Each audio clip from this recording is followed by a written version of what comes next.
Alright, good morning. Thank you guys so much for tuning into today's live stream. It is July 7th, 2025. And to begin today's live stream, let's take a look at the economic calendar here for today. We have BRICS Nation Summit here. Nothing much after that, to be honest. Yeah, that's the only news event that we have today. Throughout this week, the only thing that I'm looking forward to is maybe unemployment claims and the 30-year bond auction, which is going to be on Thursday. But everything else, it looks pretty uneventful. So we also have the federal budget balance as well here on Friday. But yeah, so everything else here doesn't look too exciting. Like I said, the only thing that is probably going to bring in some volatility is maybe the unemployment claims, as it is indicated as a red folder. But yeah, everything else, federal budget balance, the 30-year bond auction, unemployment claims, 10-year bond auctions, or some things that I am considering, or some things that I'm looking for. Yeah, that's everything for news drivers, at least. Coming into today for the technicals here, we have. Let's take a look at what it is. All right. Well, on NQ, the way that we closed here, so this is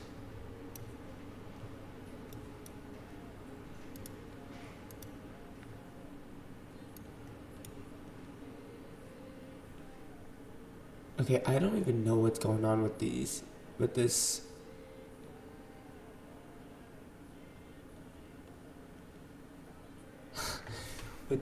weekly candle anymore. It's like why has it not closed yet? This candle should have closed.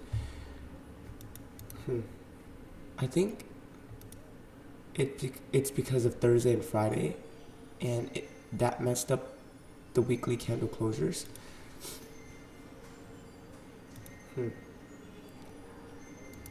Well, coming into today, I think my best approach coming into today is to not utilize the weekly and the daily time frame.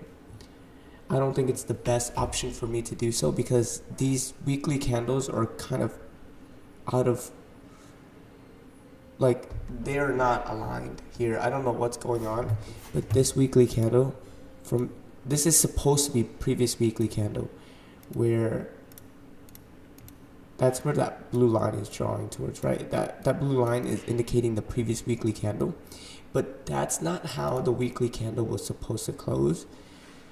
It should have closed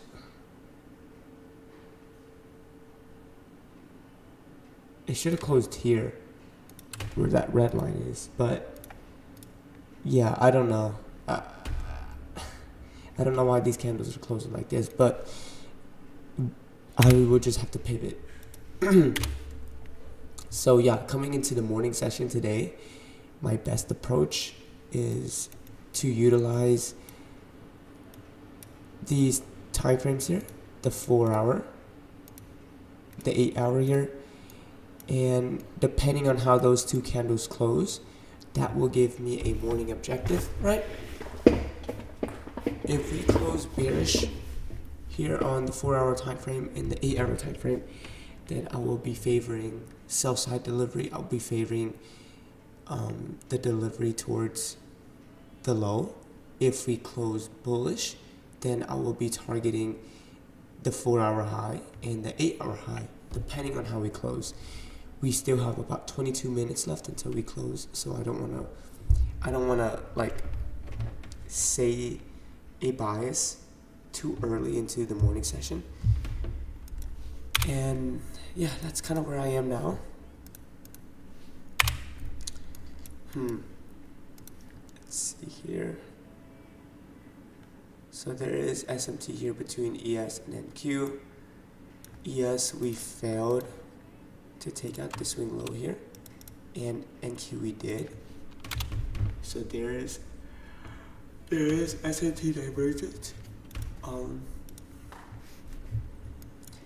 Yeah, that's kind of where I am now. I feel like I've said that multiple times now, but it's true. I don't think I'm gonna have a bias just yet. I'm just gonna wait until we close, and then once we close, then I will declare a bias. And yeah, sometimes that happens, and so you just have to pivot.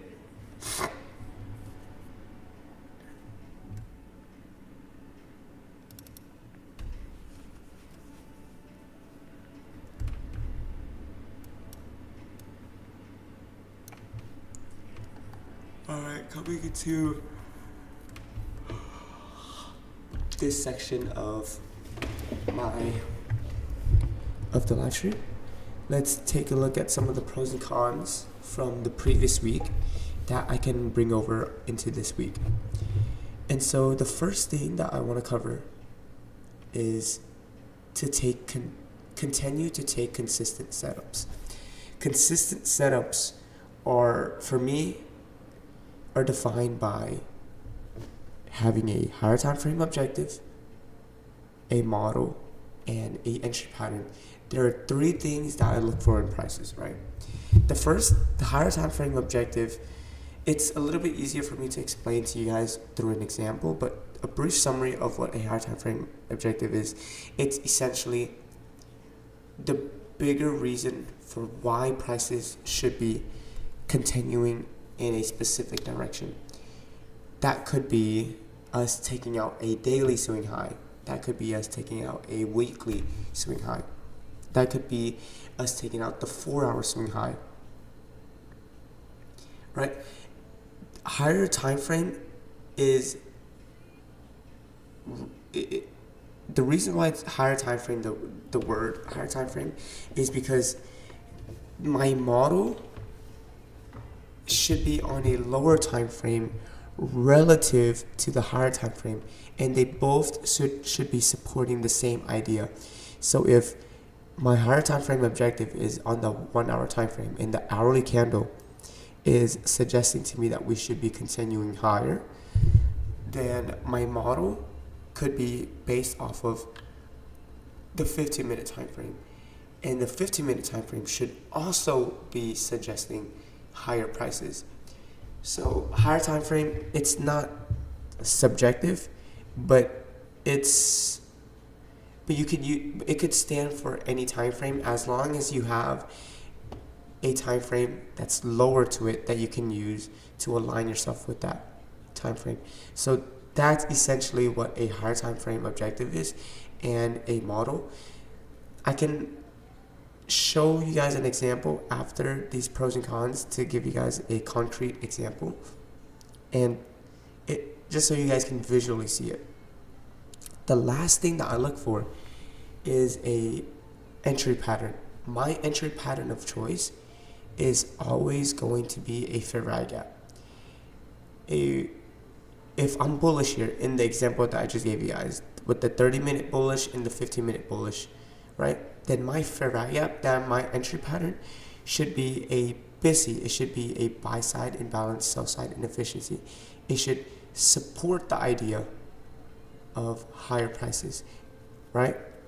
And so those are the three things that I look for to be consistent: is higher time frame objective, a model, and a fair value gap. That's the outline, that's the structure of my setups. The second thing that I look for, or I guess the second pro, is to pay close attention to SMT. SMT isn't essentially a core principle in my setups, right? It's not something that I require all the time to take a setup. It's just, however, whenever I am in a trade, or before I even take a trade, I look for if there's any SMTs between NQ and ES before and during. So if I'm in a setup, right, and I'm taking it on NQ, if ES takes out, let's say, the 15-minute high, and NQ hasn't taken out its respective 15-minute high, then I'm going to move my stops to break even. And if I get stopped out, I get stopped out. It's just, the idea is a presence of SMT indicates a potential reversal. Lack of SMT indicates a potential continuation. So there's two possible ways it could turn out, right? Lack of SMT is good. Presence of SMT is essentially bad, because you could have been caught up in manipulation. That's essentially the whole idea of SMT, right?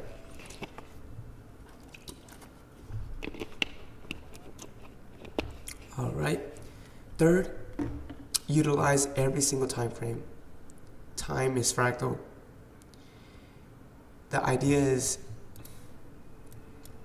if I can apply these open, high, low, close ideas to every single one of these candles, like if I were to take a look at this candle right here, this hourly candle, it's most likely that we should take out this hourly high, right? With the way that we closed here on that candle at least. So within the next hourly candle, the bare minimum is that I am anticipating this high to be taken. And the next hourly candle, we take it out. And so let's apply that to, the 4-hour time frame. Well, same thing here. That's the 4-hour high right here. So this 4-hour candle, oops. So on this hourly 4-hour candle, my anticipation is that we should most likely take out this 4-hour swing high, which is that green line, within the next 4 hours, right? So I'm gonna be bullish. What do? We open up and we actually gapped up actually. So that's interesting. But yeah, so we took out that 4-hour swing high. Let's apply that to the daily time frame. These concepts are fractal, meaning like you can apply these to every single time frame. The daily candle. What is this daily candle telling me that we should do? This one right here. Right? The clear objective is that we should take out the daily swing high. And so what do we do on the next daily candle? We open and then we take out the daily swing high. That concept is and should be applied to every single time frame. The 15-minute candles, these candles too have an objective. Every single candle has an objective, and if you can understand that, you can utilize the fractal nature of the markets. And the fourth pro is to be patient. You don't want to force anything to happen. You want to allow the setups to come to you and take advantage of that opportunity. In the past month, I have only taken 2 setups. I'll go over one of those setups with you guys. Actually, I will go over one of these other setups here. Not the ones I've taken on my actual thing yet. But yeah, that's essentially the pros and cons. To really wrap things up is to take consistent setups. Second, paying really close attention to SMT. Watching the relationship between NQ and ES makes a big difference because it will prevent you from being a part of manipulation. And the third thing here is we did make new all-time highs. So the fact that we made new all-time highs right now is, yeah, it's interesting. This 6-month candle here has closed, and we're working on the next 6-month candle right now. And so realistically, within the next 6 months, we should see an expansion higher, right? That's kind of where my guess would be. But I mean, who knows? That's my idea coming into today, or coming into the next 6 months. But yeah, so we are at new all-time highs. You can't really force an objective here anymore in the 6-month time frame, right? The 6-month candle, its objective has already been taken. Its objective was that we should take out the 6-month high, and we did that. And yeah, fourth is to pay close attention to the fair value gap, to my entry pattern. Watch closely and actually, yeah, bye bye. Yeah, bye bye. You want to ask yourself the question, should you treat this fair value gap as a entry pattern? If the fair value gap should be treated as an entry pattern, then you have an opportunity. If it shouldn't be treated as an entry pattern, then you shouldn't be entering it at all. Are we respecting the consequent encroachment is also another question that you ask whenever you are in a setup. If you're currently in a trade, you want to ask yourself, is your fair value gap, is your entry pattern being respected, right? If we close up above in bearish setups, if we close above the consequent encroachment of the fair value gap, then it is essentially disrespecting your entry pattern.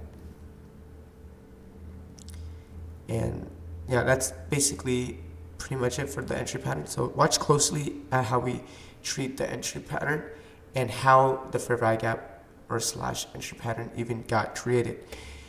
Last but not least, you want to track your 10K journey. For me, I'm going to journal every single one of my trades, losing or winning, on this 10K journey. And I'm going to do my best to record the executions so that I can show you guys live how I kind of think and how I handle myself during a setup. And that's pretty much all that I have for the pros and cons here with you guys today. This is the weekly market outlook. Coming into this week, I don't really have a weekly bias. Like I stated before, the weekly candle is messed up. I don't know why we haven't closed yet on the weekly candle. But to me, it's very unclear. And for me, coming into this week, I think it's best for me to use a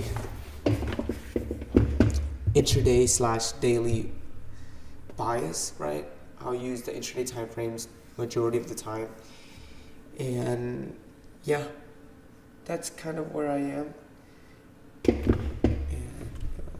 And here, so I'll go over one of these trades here with you guys just so that I can just establish the higher time frame objective, a model, and a entry pattern. So this trade that I took on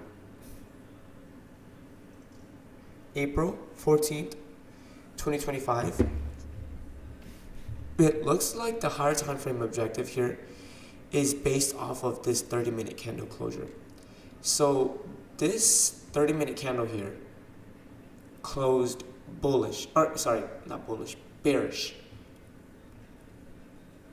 it is suggesting to me that within the next 30 minutes, we should take out this 30-minute low. And that's essentially my higher time frame objective, right? That's the bigger reason why I want to see lower prices. And so the way that I align myself with this bearish order flow is based off of the 15-minute time frame. So this 15-minute candle here, the way that we closed, also suggests the idea of lower prices. This 15-minute candle here closed bearish. Its 15-minute low is the objective. And once I zoom into a different time frame, I'll show you guys. It's a clearer depiction, but the 15-minute low is not the same low as the 30-minute low, which is why I'm able to use the 15-minute as my model. So there you have a visual representation of what a higher time frame objective is and what a model is, right? Like I said, these concepts, the way that you view candles, it's fractal. Every single candle has a specific objective.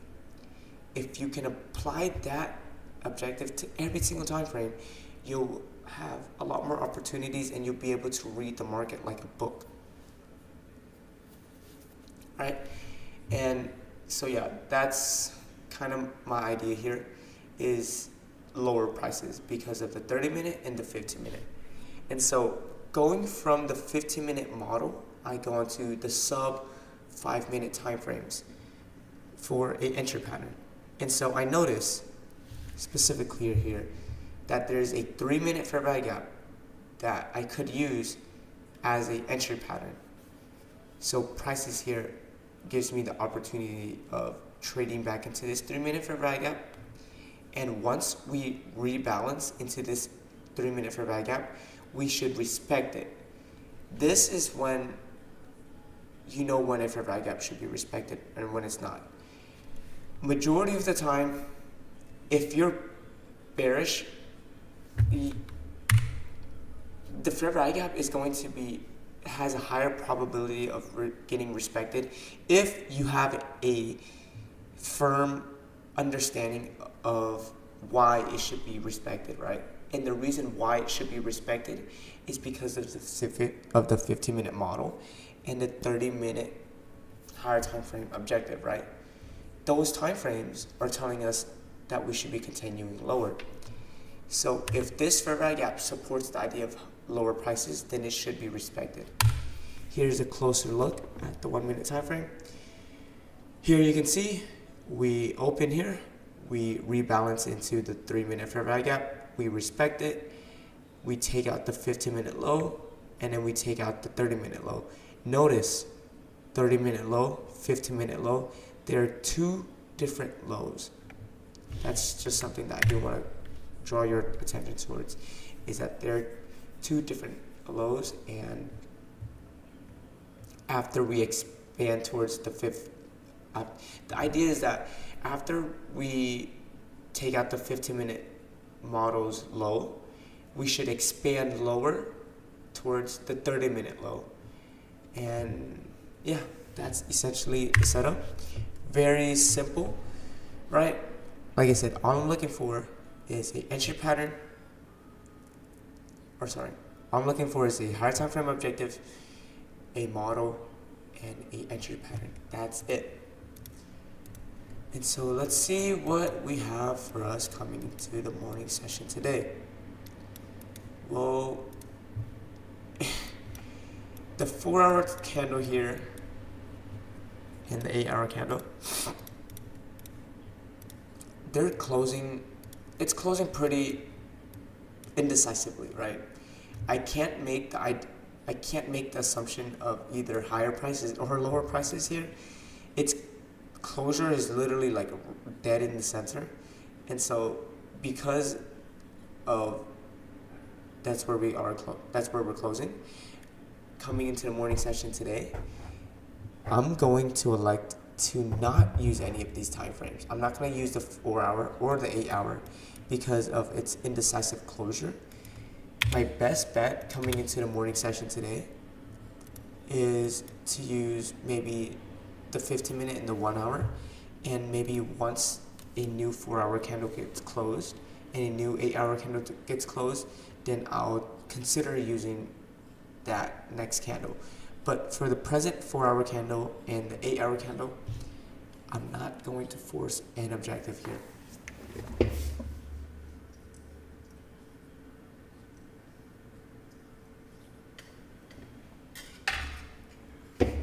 Alright, well, hopefully that's able to give you guys a good understanding of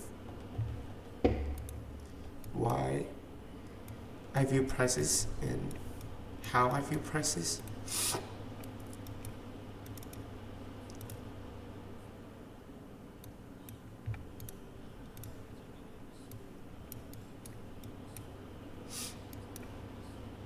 Yeah, just watching really closely on how we close here on these candles. But yeah, I mean, I don't think I'm gonna really be forcing anything. If we close indecisively, I'm just gonna close the stream.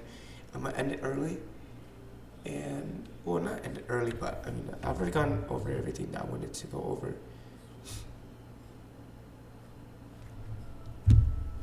40 seconds left.